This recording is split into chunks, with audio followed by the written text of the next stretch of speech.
તો hello guys, કેમ છો? મને તો ખબર છે તમે બધા મજામાં છો. તો આજે છે ગણેશ ચતુર્થી અને સવારે મને લાડવા બનાવવાનો મોકો નહોતો મળ્યો, તો અત્યારે હું બનાવું છું. તો એના માટે હું કાજુ બદામ કાપું છું.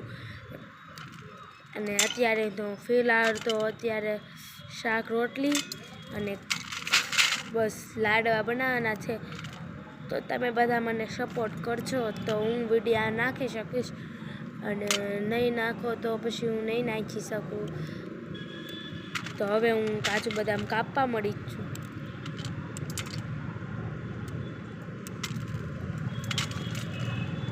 કાજુ બદામ કપાઈ જાય પછી અત્યારે ફિલહાલ તો મારે કશું નથી બનાવવાનું.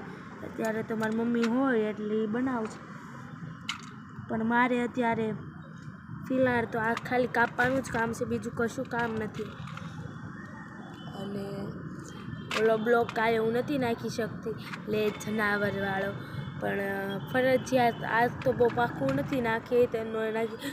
કાલ તો પછી જમવાનું થઈ ગયું હતું, તો મમ્મી જમવા બોલાવવામાં આવી ગઈ હતી, તો પછી જમવા આવી ગયા હતા. તો વેરી સોરી. અને જો અત્યારે એવું લાગશે મને તો મેકીશ વિડીયો, એવું લાગશે તો સપોર્ટ કરશો તો મેકીશ, નકર હું નહીં મેકીશ. અને દિલ્હી છે મનાલીમાં મેં બહુ એટલો બધો નહોતો શીખો, તો તમારા બધાના થોડાક ઓલા કોમેન્ટ આવ્યા હતા કે તમને આવડે છે પહેલાં તો તમારે કરાય, નકર બ્લોગની આઈડી ઓલી કરી નખાય ને એવું બધું આવતું. પણ મારી પાસે જાજા એવા બધા વ્યૂઝ નથી આવતા ને એટલા બાદ હું એટલા બધા નથી બનાવી શકતી. તો આઈ એમ વેરી સોરી. તમે બધા સપોર્ટ કરશો તો હું થોડીક આગળ વધી શકીશ. અને વેકેશન પડ્યું છે એટલે મેં બ્લોગ્સ બનાવવાનું શરૂ કર્યું છે. બાકી તો હું કદી નથી બનાવતી બ્લોગ, અને બ્લોગ્સ બનાવાય નથી મારે. જો સપોર્ટ મળે તો હું કરીશ, નકર તો હું આઈ એમ વેરી સોરી, હું નહીં મેકી શકું. અત્યારે તો જો આપણે મસ્તિકાની ઝીણી ઝીણી કટકી કરવી છીએ. કાજુ ને બદામની બેયની કરવાની છે. અત્યારે હું કરવા માંડું છું.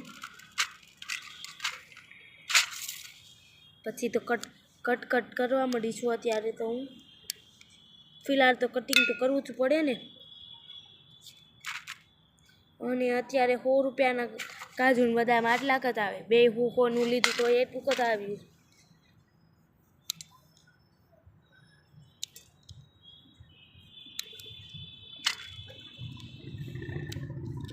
તો bye bye blog, by guys.